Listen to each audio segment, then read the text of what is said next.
Hi dears, welcome back to variety recipes. ഇന്ന് ഞാൻ നിങ്ങൾക്ക് ഷെയർ ചെയ്യാൻ പോകുന്നത് ചിക്കൻ ബ്രെഡ് പൈ ആണ്. ഇത് വളരെ ഹെൽത്തി ആയിട്ടുള്ള ഒരു മീലാണിത്. ഒത്തിരി കാലറി അടങ്ങിയിട്ടുള്ളതുകൊണ്ട് ഇത് ബ്രേക്ക്ഫാസ്റ്റായിട്ട് കഴിക്കുന്നതാണ് വളരെ നല്ലത്. അപ്പോൾ ഒരു 4 പേര് അടങ്ങിയ ഒരു ഫാമിലിക്കാണെങ്കിൽ ഇതൊരെണ്ണം ഉണ്ടാക്കിയാൽ 2 ദിവസത്തേക്കുള്ള ബ്രേക്ക്ഫാസ്റ്റിനാകും. ഫ്രിഡ്ജിൽ സൂക്ഷിക്കുകയാണെങ്കിൽ 2-3 ദിവസം കേടുകൂടാതെ ഇരിക്കും. അപ്പോൾ നമുക്ക് ആവശ്യമുള്ള സമയത്ത് ഇത് എടുത്ത് പുറത്ത് വെച്ചിട്ട് തണുപ്പ് മാറുമ്പോഴേക്കും നമുക്ക് ഇതൊന്ന് പതുക്കെ ബേക്ക് ചെയ്ത് ഉപയോഗിക്കാം. ഇപ്പോൾ ലോക്ക്ഡൗണൊക്കെ ആയതുകൊണ്ട് ഗസ്റ്റൊക്കെ വളരെ കുറവാണല്ലോ, ആരും വരാറില്ല. പക്ഷേ ഗസ്റ്റൊക്കെ വരുന്ന സമയമാണെങ്കിൽ ഇതുപോലെ ഉണ്ടാക്കി ഫ്രിഡ്ജിൽ സൂക്ഷിച്ചാൽ നമ്മൾക്ക് അവർക്ക് ഇത് എടുത്ത് ബേക്ക് ചെയ്ത് കൊടുക്കാൻ പറ്റിയ നല്ലൊരു സ്നാക്കാണിത്. കുട്ടികൾക്കൊക്കെ വളരെ ഹെൽത്തി ആയിട്ടുള്ളൊരു മീലാണിത്. ബ്രേക്ക്ഫാസ്റ്റായിട്ട് ഇതൊരു പീസ് മാത്രം മതിയാകും. കുട്ടികൾക്കും മുതിർന്നവർക്കും ഒരു പീസ് മതിയാകും. ഈ ഒരു പീസിൽ നിന്ന് ഒരു ദിവസത്തേക്ക് നമുക്ക് വേണ്ട കാലറി കിട്ടുന്നതായിരിക്കും. ഒത്തിരി വിറ്റമിൻസും മിനറൽസും പ്രോട്ടീനും അടങ്ങിയ ഒരു ചിക്കൻ ബ്രെഡ് പൈ ആണിത്. അപ്പോൾ ഇതെങ്ങനെയാണ് ഉണ്ടാക്കുന്നതെന്ന് നമുക്ക് നോക്കാം. ആദ്യം നമുക്കൊരു ഫില്ലിങ്ങാണ് റെഡിയാക്കേണ്ടത്. അത് ചിക്കൻ കൊണ്ടുണ്ടാക്കിയ ഫില്ലിങ്ങാണ്. അതിന് വേണ്ടി ഒരു പാൻ ഞാനിവിടെ ചൂടാക്കി അതിലേക്ക് 3 ടേബിൾ സ്പൂൺ എണ്ണ ഒഴിച്ചിട്ടുണ്ട്. റിഫൈൻഡ് ഓയിൽ ഏത് വേണമെങ്കിലും ഉപയോഗിക്കാം. അതിലേക്ക് ഒരു വലിയ സവാള ചോപ്പ് ചെയ്തത് ചേർത്ത് നന്നായിട്ടൊന്ന് വഴറ്റി കൊടുക്കുക. സവാള ഒന്ന് ചൂടായി കഴിയുമ്പോഴേക്കും ഇതിലേക്ക് ഒരു പച്ചമുളക് വട്ടത്തിൽ അരിഞ്ഞത് ചേർക്കുക. എരിവിനുള്ള പച്ചമുളക് നിങ്ങളും ചേർക്കുക. കുട്ടികളൊക്കെ ഉള്ളതാണെങ്കിൽ പച്ചമുളക് അവോയ്ഡ് ചെയ്യുക. പിന്നെ ഇതിലേക്ക് 1 ടീസ്പൂൺ ജിഞ്ചർ ഗാർലിക് സോസാണ് ഞാൻ ചേർക്കുന്നത്. ജിഞ്ചർ ഗാർലിക് പേസ്റ്റ് ചേർത്താലും മതിയാകും. എന്നിട്ട് നന്നായിട്ട് വഴറ്റി കൊടുത്തതിന് ശേഷം ഇതിലേക്ക് 2 ടീസ്പൂൺ സോയാ സോസ് ചേർത്ത് കൊടുക്കുക. സോയാ സോസ് ചേർത്തതിന് ശേഷം നന്നായിട്ട് ഈ സവാളയുമായിട്ട് മിക്സ് ചെയ്യുക. 1 മിനിറ്റ് നന്നായിട്ടൊന്ന് വഴറ്റി കൊടുക്കുക.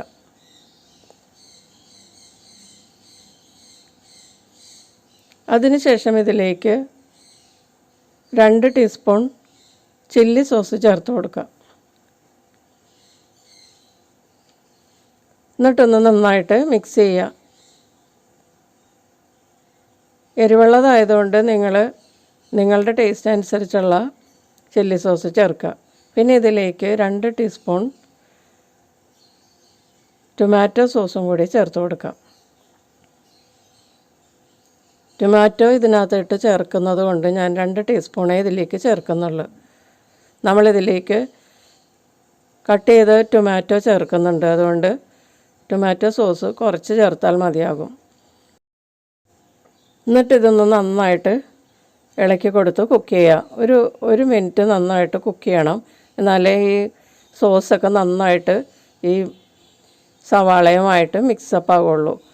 അതിനുശേഷം ഇതിലേക്ക് ഒരു 200 ഗ്രാം ചിക്കനാണ്, ബോൺലെസ് ചിക്കൻ. ഞാനത് ചെറുതായിട്ട് കട്ട് ചെയ്താണ്. അത് ഇതിലേക്ക് ചേർത്ത് കൊടുക്കാം. എന്നിട്ട് ഈ സവാളയും ആയിട്ട് നന്നായിട്ട് മിക്സ് ചെയ്തതിന് ശേഷം ചിക്കനൊക്കെ ഒന്ന് നന്നായിട്ട് കുക്കാകുന്നത് വരെ വഴറ്റി കൊടുക്കുക. ഒരു 2 മിനിറ്റ് കുക്ക് ചെയ്യുമ്പോഴേക്കും ഇതുപോലെ ആകും. ഇതിലേക്ക് ഇനി ഒരു വലിയ തക്കാളി ചെറുതായിട്ട് ചോപ്പ് ചെയ്തത് ചേർത്ത് കൊടുക്കാം. എന്നിട്ട് ഇത് നന്നായിട്ടൊന്ന് മിക്സ് ചെയ്ത് തക്കാളിയൊക്കെ നന്നായിട്ട് സോഫ്റ്റ് ആകുന്നത് വരെ വഴറ്റി കൊടുക്കുക. അപ്പോൾ ഇതിൽ ചേർത്തിട്ടുള്ള ഇൻഗ്രീഡിയൻസൊക്കെ വളരെ ഹെൽത്തിയാണ്. ഇനി ഇതിലേക്ക് നമുക്ക് 2 ടേബിൾ സ്പൂൺ ചെറുതായി ചോപ്പ് ചെയ്ത ക്യാപ്സിക്കം ചേർത്ത് കൊടുക്കാം. ക്യാപ്സിക്കം ഒന്ന് സോട്ടാകുന്നത് വരെ ഒന്ന് വഴറ്റി കൊടുക്കുക. അതിനുശേഷം ഇതിലേക്ക് 1/2 കപ്പ് കോൺ സ്റ്റാർച്ച് ചേർത്ത് കൊടുക്കുക. 2 ടീസ്പൂൺ കോൺഫ്ലവർ 1/2 കപ്പ് വെള്ളത്തിൽ കലക്കിയതാണ് ഞാനിത്. അത് ഇതിലേക്ക് ചേർത്തതിന് ശേഷം നന്നായിട്ട് ഇളക്കി കൊടുക്കുക. എന്നിട്ടിത് വെള്ളമൊക്കെ നന്നായിട്ട് വറ്റുന്നത് വരെ കുക്ക് ചെയ്യുക. വെള്ളമൊക്കെ നന്നായിട്ട് വറ്റിയതിന് ശേഷം ഇതിലേക്ക് 2 ടേബിൾ സ്പൂൺ ഗ്രേറ്റഡ് ക്യാരറ്റ് ചേർത്ത് കൊടുക്കുക. ഞാൻ എന്തുണ്ടാക്കിയാലും ഞാൻ ഗ്രേറ്റഡ് ക്യാരറ്റ് ചേർക്കാറുണ്ട്. ക്യാരറ്റൊക്കെ വളരെ ഹെൽത്തിയാണ്, നമ്മൾക്ക് കണ്ണിനൊക്കെ വളരെ ഗുണം ചെയ്യുന്ന ഒരു വെജിറ്റബിളാണ്. അപ്പോൾ ക്യാരറ്റ് ചേർത്തതിന് ശേഷം നന്നായിട്ടൊന്ന് മിക്സ് ചെയ്യാം. അതിനുശേഷം ഇതിലേക്ക് ടേസ്റ്റിനുള്ള ഉപ്പ് ചേർക്കുക. സോസൊക്കെ ചേർത്തിട്ടുള്ളത് കൊണ്ട് ഉപ്പ് നിങ്ങൾ നോക്കിയിട്ട് വേണം ചേർക്കാനായിട്ട്. ഉപ്പ് കൂടിപ്പോയാൽ ഒന്നും ചെയ്യാൻ പറ്റില്ല. പിന്നെ ഇതിലേക്ക് ഒരു 1/2 ടീസ്പൂൺ ക്രഷ് ചെയ്ത കുരുമുളക് ചേർത്ത് കൊടുക്കുക. പൊടിയല്ല കേട്ടോ, ക്രഷ് ചെയ്തത് തന്നെ ആയിരിക്കണം. എന്നിട്ട് നന്നായിട്ട് മിക്സ് ചെയ്തിട്ട് മാറ്റി വയ്ക്കാം. പിന്നെ നമുക്ക് ഒരു ബൗളിലേക്ക് 2 മുട്ട എടുത്തിട്ട് അതിലേക്ക് ടേസ്റ്റിനുള്ള ഉപ്പ് ചേർക്കുക.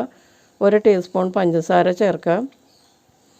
1/2 ടീസ്പൂൺ കുരുമുളക് പൊടിയും കൂടി ചേർത്തിട്ട്, ക്രഷ് ചെയ്തതാണ്, അതും കൂടി ചേർത്ത് നന്നായിട്ടൊന്ന് ബീറ്റ് ചെയ്തിട്ട് മാറ്റി വയ്ക്കാം. അപ്പോൾ എഗ് ബാറ്റർ റെഡി ആയിട്ടുണ്ട്. നമുക്കിത് മാറ്റി വയ്ക്കാം. ഇനി വേറൊരു ബൗളിൽ 2 മുട്ട തന്നെ പൊട്ടിച്ചിടുക. അതിലേക്ക് ടേസ്റ്റിനുള്ള ഉപ്പും പിന്നെ ഇതിലേക്ക് ഒരു 1.5 ടീസ്പൂൺ പഞ്ചസാരയും കൂടി ചേർത്തിട്ട് ഒന്ന് ബീറ്റ് ചെയ്യുക. മുട്ട നന്നായിട്ട് ബീറ്റ് ചെയ്തതിന് ശേഷം ഇതിലേക്ക് 1/2 കപ്പ് പാല് ചേർത്ത് കൊടുക്കാം. 1/2 കപ്പ് പാല് ചേർത്ത് വീണ്ടും നന്നായിട്ടൊന്ന് ബീറ്റ് ചെയ്യുക. അതിനുശേഷം ഇതിലേക്ക് 2 ടീസ്പൂൺ ഓയിൽ ചേർക്കുക. റിഫൈൻഡ് ഓയിൽ ഏതെങ്കിലും ചേർക്കാം. എന്നിട്ടൊന്ന് നന്നായിട്ട് ബീറ്റ് ചെയ്ത് കൊടുക്കുക. അതിനുശേഷം 1 ടീസ്പൂൺ ബേക്കിംഗ് പൗഡർ ചേർക്കുക. പിന്നെ ഒരു 2 പിഞ്ച് ബേക്കിംഗ് സോഡയും കൂടി ചേർത്തിട്ട് നന്നായിട്ടൊന്ന് ബീറ്റ് ചെയ്യുക. ബേക്കിംഗ് പൗഡറും ബേക്കിംഗ് സോഡയൊക്കെ നന്നായിട്ട് ഇതിനകത്ത് മിക്സപ്പ് ആകുന്നത് വരെ കുറച്ച് നേരം ബീറ്റ് ചെയ്യേണ്ടി വരും.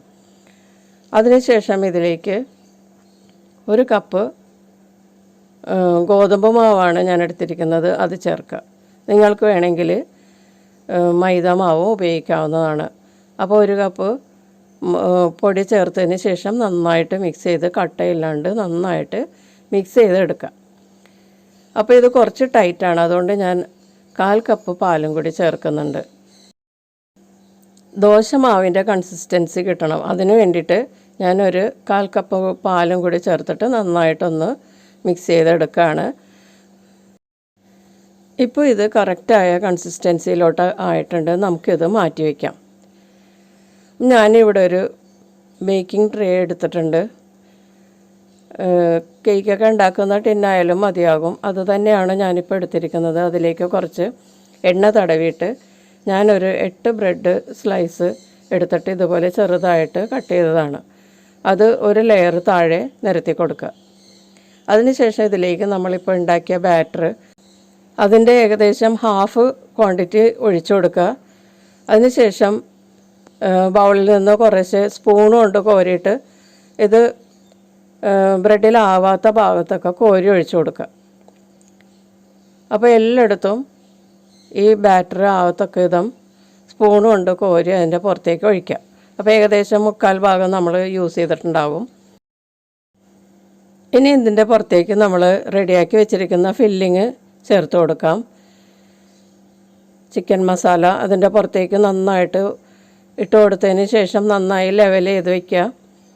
അതിനുശേഷം ഇതിൻ്റെ പുറത്തേക്ക് ബാക്കിയുള്ള ബ്രെഡ് ക്രംസ്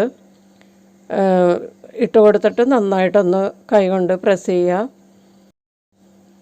അതിനുശേഷം നമ്മൾ മാറ്റി വെച്ച ബാറ്റർ ബാക്കിയുള്ളത് 1/4 ഭാഗം ഉണ്ടാവും. അത് ഇതിൻ്റെ പുറത്തേക്ക് സ്പൂൺ കൊണ്ട് എല്ലായിടത്തേക്കും ഒഴിച്ചു കൊടുക്കുക. ബൗളിൽ നിന്ന് ഒഴിച്ചാൽ അത് ഒരു ഭാഗത്തൊക്കെ മാത്രമേ ആകുള്ളൂ. നമുക്കിത് ബ്രെഡ് ക്രംസ് ആയതുകൊണ്ട് സ്പൂൺ കൊണ്ട് സ്പ്രെഡ് ചെയ്യാൻ പറ്റില്ല. അതുകൊണ്ടാണ് സ്പൂൺ കൊണ്ട് എല്ലായിടത്തോട്ടും കോരി ഒഴിക്കുക. അതിനുശേഷം നമ്മൾ 2 മുട്ടയുടെ ബാറ്റർ അവിടെ റെഡിയാക്കി വെച്ചിരുന്നില്ലേ, അതും ഇതുപോലെ സ്പൂൺ കൊണ്ട് കോരി എല്ലായിടത്തേക്കും ഒഴിച്ചു കൊടുക്കുക. ഇനി നമുക്കിത് ബേക്ക് ചെയ്യാവുന്നതാണ്. ഞാനിവിടെ ഒരു പാൻ നേരത്തെ തന്നെ ചൂടാക്കാൻ വെച്ചിട്ടുണ്ടായിരുന്നു. അതിൻ്റെ പുറത്തേക്ക് നമുക്ക് ഈ ബേക്കിംഗ് ടിന്ന് വെച്ച് കൊടുക്കാം. നന്നായിട്ട് പാൻ ചൂടായിട്ടുണ്ടാവണം കേട്ടോ. ബേക്കിംഗ് ആവണമെങ്കിൽ പ്രീഹീറ്റഡ് അവനിൽ 180 ഡിഗ്രി ഫാരൻഹീറ്റിൽ 30 മിനിറ്റ് ബേക്ക് ചെയ്താൽ മതിയാവും. ഇതിപ്പോൾ പാനിലായതുകൊണ്ട് നമുക്കിത് കവർ ചെയ്ത് 20 മിനിറ്റ് മീഡിയം ഹീറ്റിലും 25 മിനിറ്റ് ലോ ഹീറ്റിലും കുക്ക് ചെയ്താലേ ഇത് കറക്റ്റായിട്ട് കുക്കായിട്ടുണ്ടാവും. 45 മിനിറ്റ്സിന് ശേഷം നമ്മുടെ ചിക്കൻ ബ്രെഡ് പൈ റെഡി ആയിട്ടുണ്ട്. നമുക്കിത് പാനിൽ നിന്നും എടുക്കാം. അപ്പോൾ നമുക്കിതൊന്ന് കട്ട് ചെയ്യാം. വളരെ സോഫ്റ്റാണ്, കട്ട് ചെയ്യുന്നത് അറിയുന്നതേ ഇല്ല, അത്രയ്ക്ക് വളരെ സ്മൂത്തും യമ്മിയുമാണ്. ഇതൊരു പീസ് ഒരാൾക്ക് മതിയാകും. അപ്പോൾ വളരെ ഹെൽത്തിയും സ്വാദിഷ്ടവുമായ ഈ ചിക്കൻ ബ്രെഡ് പൈ എല്ലാവരും ട്രൈ ചെയ്ത് നോക്കുക. വീഡിയോ ഇഷ്ടപ്പെട്ടാൽ ലൈക്ക് ചെയ്യുക, പിന്നെ നിങ്ങളുടെ ഫീഡ്ബാക്സൊക്കെ അറിയിക്കുക. നമുക്ക് അടുത്ത റെസിപ്പിയിൽ വീണ്ടും കാണാം. Thank you.